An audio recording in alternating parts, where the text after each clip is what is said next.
राम राम भाई सबको। मंत्र क्या है? मंत्र कैसे काम करता है? कुछ शब्द बोलने से भूत प्रेत कैसे वश में हो जाते हैं? देवी देवता कैसे प्रकट हो जाते हैं?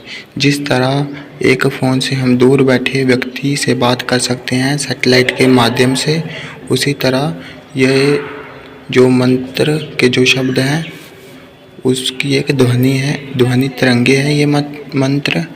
और ये जो हम जो बोलते हैं वो ये आकाश में वायुमंडल में घूमते रहते हैं।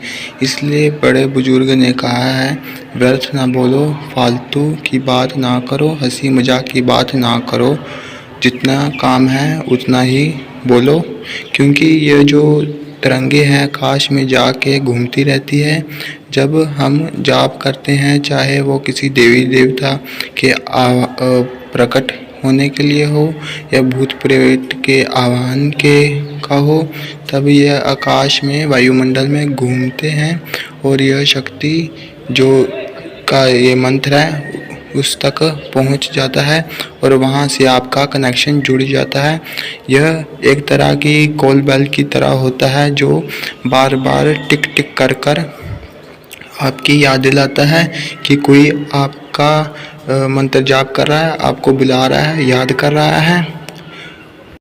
जैसे कोई देवी देवता की तांत्रिक साधना होती है देवी देवता को प्रकट कराने के लिए, तो या कोई भूत प्रेत को वश में करने की कोई साधना होती है, तो उन्हें मंत्रों में दुहाई दी जाती है, जिससे वो उनको बार बार इरिटेट करना होता है और ज़्यादा से ज़्यादा मंत्र जाप करना होता है और आखिर में वो इरिटेट होकर सामने प्रकट हो ही जाते हैं और पूछते हैं क्यों परेशान कर रहा है, क्या चाहिए।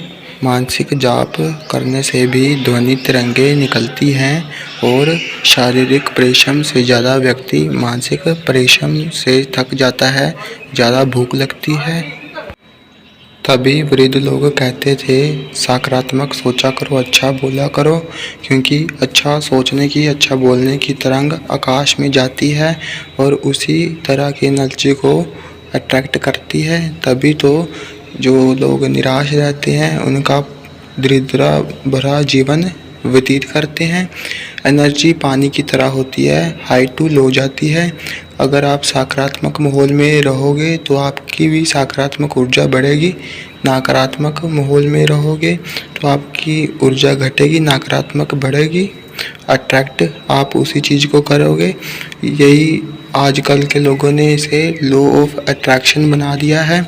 अगर आप और डीप में साइंटिफिकली आप इसे देखना चाहते हैं तो मैं आपको क्वांटम फिजिक्स की 3 वीडियो आपको लिंक डिस्क्रिप्शन में डाल दूंगा।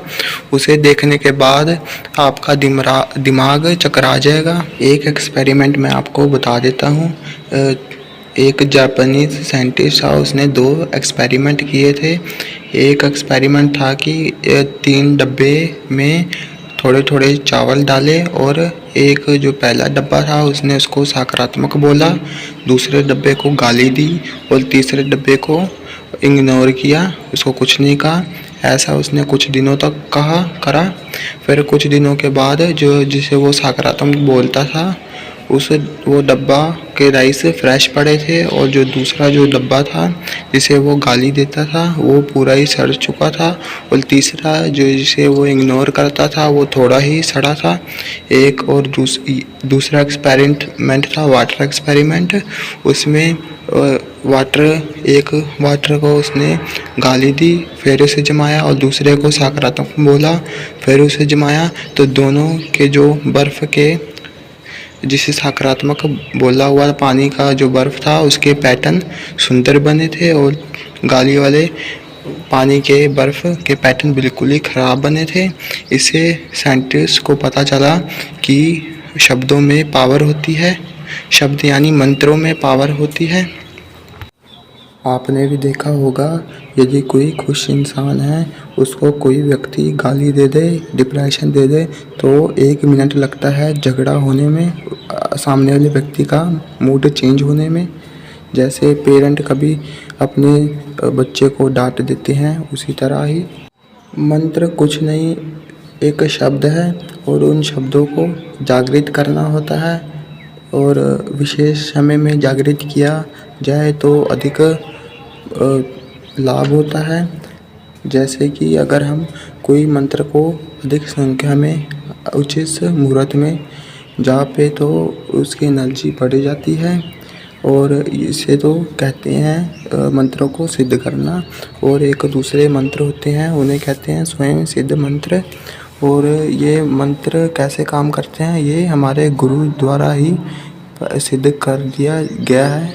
तो जब गुरु इसे सिद्ध मंत्र प्रदान करते हैं तो उन शिष्यों को इस मंत्र को सिद्ध करने की आवश्यकता नहीं होती। और आज के लिए इतना ही। अगली वीडियो में आपको मिलेंगे। मेरे चैनल को सब्सक्राइब करिएगा, लाइक करिएगा अगर पसंद आया हो मेरा कंटेंट, और शेयर करिएगा। ठीक है भाई, राम राम सबको, ख्याल रखिएगा।